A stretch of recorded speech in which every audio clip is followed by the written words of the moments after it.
अब हम पहुंच गए हैं पेज नंबर 143 और क्वेश्चन नंबर 3। एक वर्ड प्रॉब्लम है इसमें। Find 3 examples where the product of 2 numbers remain unchanged when one of them is increased by 2 and the other is decreased by 4। तो इसे हमें सॉल्व करना है। तो क्या जो उसने बोला है उसको हम अपने तरीके से इसे सॉल्व करने का प्रयास करते हैं। लेट के हमने 2 नंबर जो हैं, let the numbers be A and B. तो उसने क्या बोला? उसने बोला कि इनका प्रोडक्ट है ए इंटू बी। वो कितना है? पहला जो नंबर है हमारे पास में वो इंक्रीज किया है 2 से, और जो दूसरा नंबर है वो डिक्रीज किया है 4 से। कुछ समझ में आया? प्रोडक्ट कुछ इस तरीके से है। तो ये तो हमारा ए बी हो गया। अब इसकी मल्टीप्लाई करेंगे, ए की मल्टीप्लाई बी माइनस 4 और 2 की मल्टीप्लाई बी माइनस 4। ये ए बी हमारा जो का तो रहेगा, ये ए बी हो गया, माइनस का 4 ए हो गया, और ये 2 बी हो गया हमारे पास में, और माइनस का 8 हो गया। इस ए बी को उठा करके इधर ले आए, A B minus A B equals to ये माइनस का 4a प्लस का 2b और माइनस का 8। तो ये क्या होगा हमारे पास में? ये तो 0 आ गया। और यहां पर कितना हो गया हमारे पास? इस वाले संख्या को उठाकर अभी हम इसे ऐसे ही छोड़ देते हैं अभी, -8।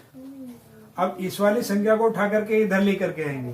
तो जो जंपिंग रूल है हमारा वो क्या कहता है? जंपिंग रूल कहता है हमारा कि हम इक्वल से अगर जंप करते हैं तो प्लस से माइनस हो जाएंगे, और इधर से इधर को जंप करेंगे तो माइनस से प्लस हो जाएगा। मल्टीप्लाई है तो डिवाइड या ऑब्लिक में जाएगा, डिवाइड या ऑब्लिक है तो वो मल्टीप्लाई में जाएगा।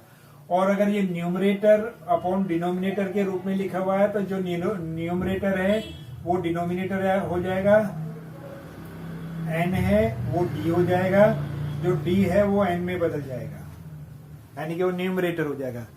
तो हमें इसे कहते हैं, हम जंपिंग रूल बोलते हैं। एक और रूल हमने चौथा आपको बता दिया, जंपिंग रूल, तो इसका ध्यान रखना है, ठीक है।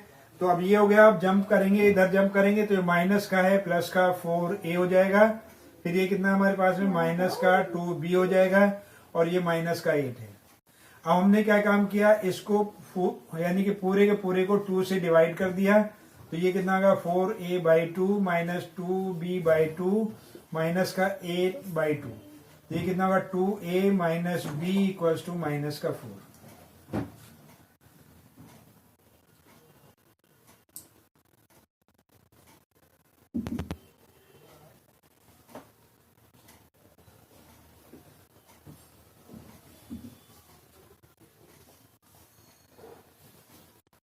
ठीक है।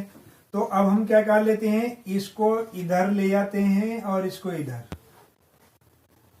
तो ये कितना होगा हमारे पास में 2a इधर आकर के प्लस का 4 हो गया, और ये प्लस का b हो गया, यानी 2a प्लस 4 ये हो गया हमारे पास में। अब जो फर्स्ट नंबर अगर हम ढूंढते हैं तो a इक्वल्स टू अगर हम 1 ले लेते हैं तो b इक्वल्स टू क्या आएगा हमारे पास में? a इक्वल्स टू 1 ले लिया तो इसे हम ऐसे भी लिख सकते हैं b equals to 2a plus 4, ठीक है। If a equals to 1 then b कितना होगा 2a प्लस b, यानी कि 2a plus b। 2 into 1 plus b नहीं है, 4 है ये हमारा, b क्या है 4 है हमारे पास, 2a प्लस 4। तो ये कितना होगा हमारे पास में? टोटल मिला करके ये होगा 2 प्लस 4 यानी कि 6। तो b जो होगा हमारे पास में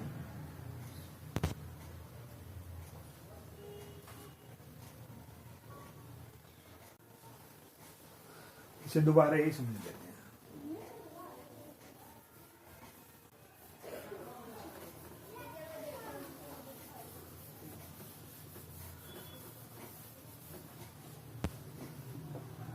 तो यहां पर हमारे पास में होगा b equal to 2a plus 4। तो पार्ट 1 हमने ले लिया। यदि इफ a इक्वल टू हमने 1 ले लिया तो b इक्वल टू कितना हो गया? तो b equal to 2a plus 4 हो गया। 2 इंटू 1 प्लस 4, 2 प्लस 4, तो b इक्वल टू 6 हो गया। यानी a equal to 1, then b equal to 6। Second part, if a equal to 2, तो b इक्वल टू कितना हो जाएगा? 2 इंटू 2 प्लस 4, यानी कि 4 प्लस 4 यानी कि 8। ठीक है, तो a equal to 1, then b equal to 8। अब थर्ड पार्ट में a इक्वल टू 3 कर लिया हमने, तो b इक्वल टू कितना हो जाएगा? 2 इंटू 3 प्लस 4 यानी 6 प्लस 4 यानी कि 10। तो a इक्वल टू 3, तो देन b इक्वल टू कितना होगा हमारे पास में? 10 हो गया। ये 3 पेयर आपके पास में आ गए, 1, 2 और ये 3। यही हमारे आंसर है। तो ये चीज क्लियर हो गई होगी अब तो आपका ये क्वेश्चन नंबर 3 यहीं समाप्त। और बस करते रहिए मेहनत, लगे रहिए हमारे साथ, आगे चलते हैं। Best of luck.